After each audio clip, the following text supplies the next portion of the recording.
Tuesday, so I'm doing another Tea Time Tuesday, as always. And in my tea today, I've got something new, something I've not had before. The green tea superfruit, purple acai, and blueberry. Kind of a change up, something fruity, something summery, right? Because summer's right around the corner, right? I hope.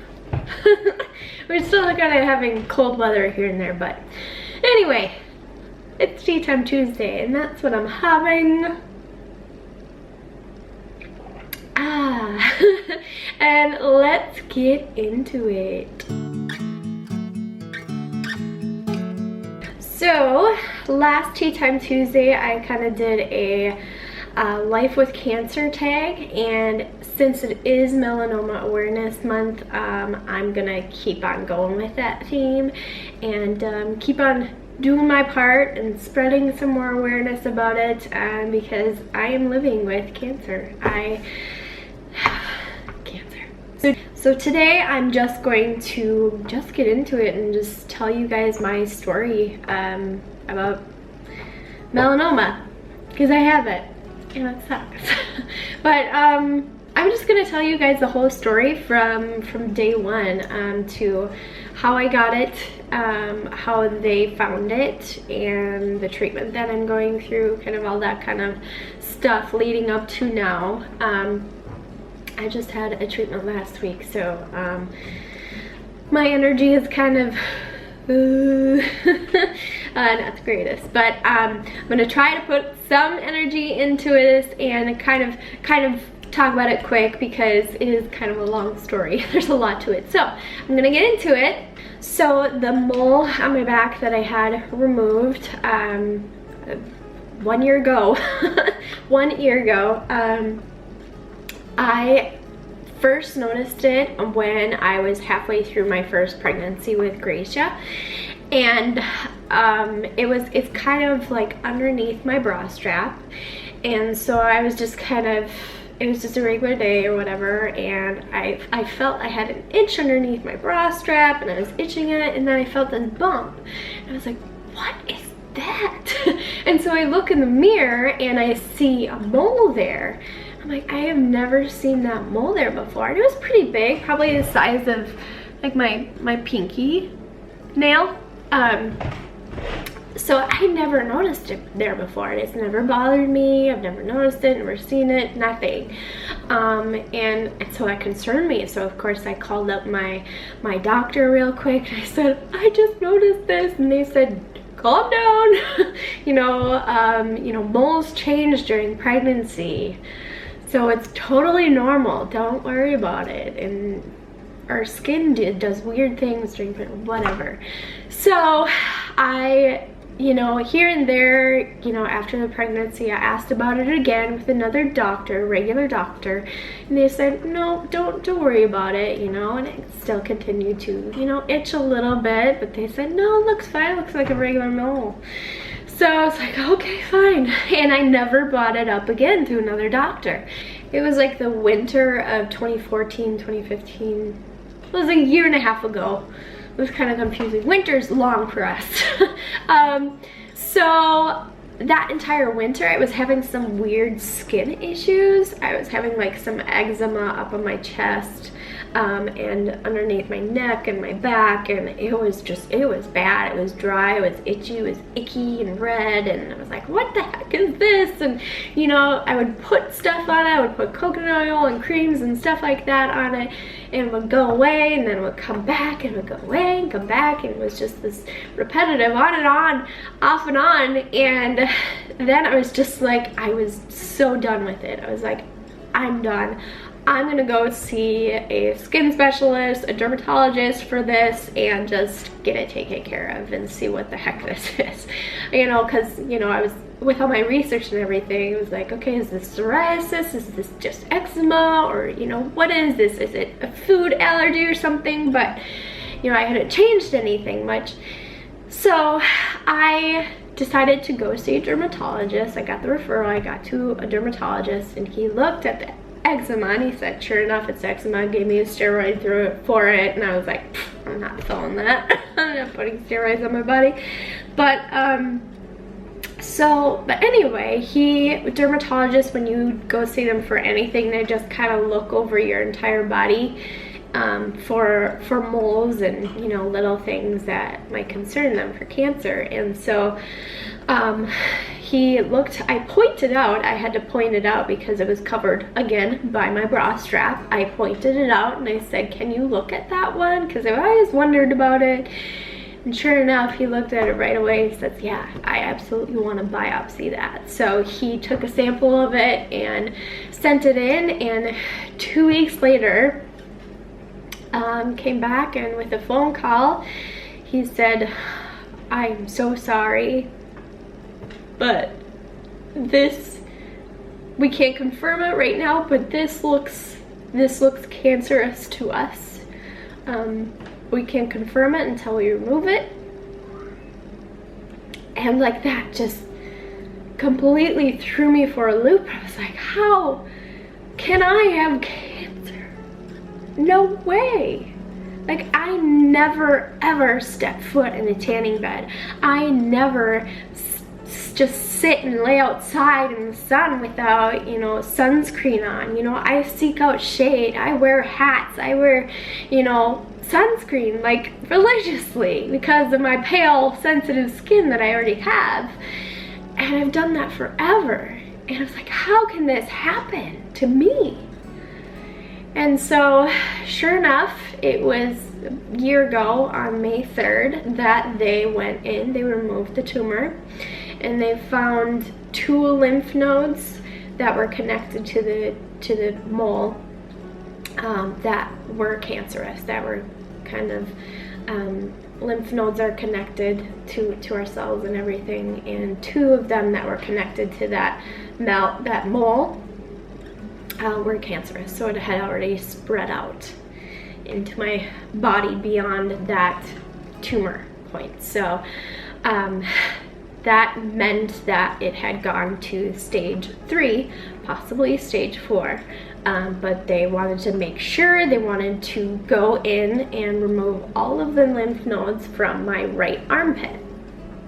So 2 weeks later, after that surgery, they went in and they removed 21 more lymph nodes. So 23 lymph nodes that they removed total. And the rest of that 21 during the second surgery that they removed were not cancerous. So that was good. That means that it hadn't, you know, spread to, you know, my organs and everything else. So it was good, but it was still bad. So they staged it at stage 3A, which means that, yes, it spread to the lymph nodes, but it hasn't gone past that point, and they removed the lymph nodes so that it would stop at that point, hopefully. So, of course, with that, I was dealing with some lymphedema in my right arm and right breast. And so basically, after that surgery, I could only lift my arm this high. And that was scary. That hurt for a long time. You know, I couldn't bathe myself. I couldn't take showers. It was the worst month ever. It was worse than any C-section, the 2 C-sections that I've had. Way worse.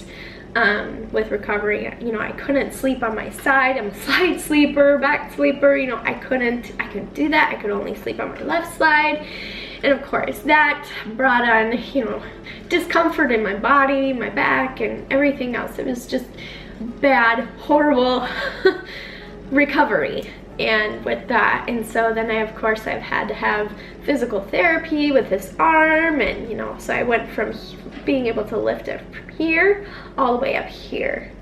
All the way, yay! And with all the therapy and all of the strength training that I do, I got my mobility back. You know, this is still uncomfortable to reach up like that, but I can do it. and I'm strong. I've got muscles. And so that was a long recovery. So how in the heck did I get cancer? How did this come on? Why did this come on? So I am a type 1 diabetic. I've also had thyroid issues in the past, which that's an autoimmune disease, which means that your immune system isn't great. You can get sick very easily, and my pancreas is completely shut down. It just doesn't work. It doesn't produce insulin at all, so I have to manually put that in my body. So along with that and the pregnancy, you know, halfway through, I was about like 21, 22 weeks in when I first noticed the mole. So I was halfway through my pregnancy, and with the elevated hormones, with the elevated estrogen pumping through my body to keep me healthy, to keep baby healthy, that kind of brought the melanoma to the surface. That brought the cancer to the surface. And with my, you know, weak immune system as is, that kind of added to it. So no, it was not from sun exposure or tanning bed UV, you know, light exposure. It wasn't from that. It was from the pregnancy. It was from the hormones. So at the point that I was pregnant with Gracie, the point that I had noticed the mole in the first place, that was probably like a stage 1 cancer.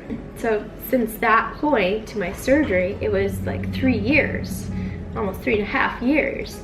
And so that cancer, from the point that I had Gracie to the point I had Amelia, to the point that they found the cancer, that they took it out, all through all those 3 years, that cancer kept on growing. It kept on growing. It kept on growing. And so if they had removed the mole at the point where I was still pregnant, because I've had lots of friends that have had a mole removed when they're pregnant at that point, which is completely safe. But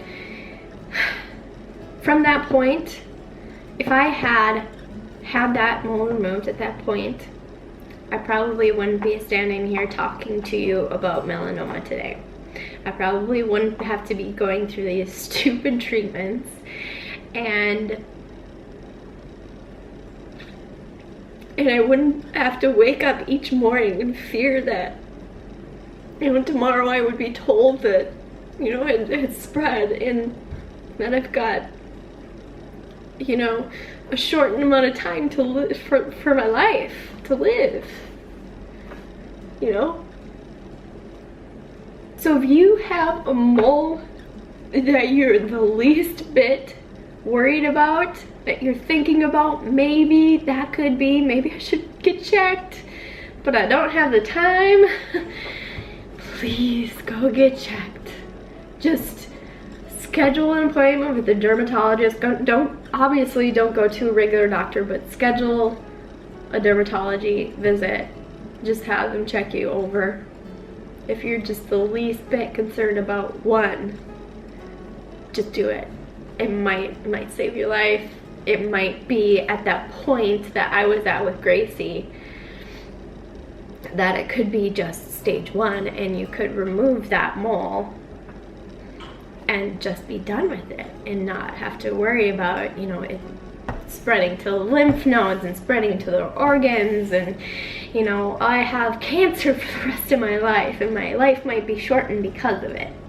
I don't have to go through all these treatments that are millions and millions of dollars that I don't have. You know, just, it could save you so much trouble and save you so much heartache. So that's that story.